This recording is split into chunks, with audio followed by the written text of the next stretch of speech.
Orang itu menjadi kikir itu karena nganggap hidup itu lama dan uang itu penting. Kalau zaman Nabi itu sederhana kalau melihat hidup. Pernah suatu saat Nabi itu punya jatah makan karena Nabi itu hidupnya juga pas-pasan. Jadi Nabi itu unik. Beliau di satu sisi kaya raya, bisa ngurmat Abu Hurairah, Ammar, Suhaib.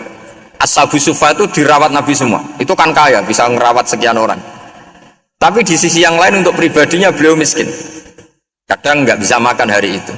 Tapi di saat yang sama bisa merawat ahlus suffah. Jadi keliru kalau orang hanya cerita Nabi itu miskin, untuk makan dirinya aja susah. Itu keliru. Kelirunya kalau tidak diteruskan, tapi Nabi mampu menghidupi ahlis suffah. Singkat cerita jatah makannya Nabi itu dikasihkan orang ketika Nabi ditanya, ya Aisyah, makanan jatah saya di mana? Oh ya Rasulullah, tadi ada orang minta tak kasihkan, maka makanan itu habis. Apa kata Nabi? Kamu salah Aisyah. Yang kamu kasihkan itu justru yang masih. Ya, yang kamu kasihkan itu justru yang masih. Sehingga Nabi menganggap, makanya Nabi terus ngendikan. Ya kalau mukhatabnya lelaki ya kira-kira begini. Wahal laka min malika illa ma akalta fa'afnaita walabista fa'ablaita. Terus hanya watasaddaqta fa'abqaita kata Nabi. Harta kamu ya kamu makan kemudian ke WC jadi kotoran, atau punya pakaian mewah nanti rusak. Watasaddaqta fa'abqaita. Ada yang kamu sedekahkan yaitu yang abadi sampai akhir.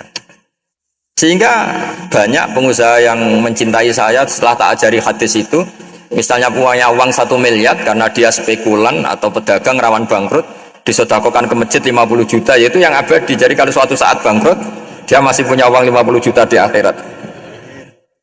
Jadi Nabi itu mengajari sedekah itu apa? Ya sedekah itu pengabadian uang. Kalau kita kan enggak, bilang sedekah itu nguras uang. Itu pikirannya setan, dan pikirannya orang Islam. Itu cara berpikir setan, bukan cara berpikir umat apa. Sehingga Sayyid Ali Zainal Abidin itu kalau ada orang minta, kemudian beliau ngasih, itu beliau bilang gini, marhaban biman hamala zadi ilal akhirah. Matur nuwun nggih jenengan sing beto sangu kula nate. Jadi dianggap teller saja. Orang yang minta uang beliau itu dianggap tukang nyatet bank itu.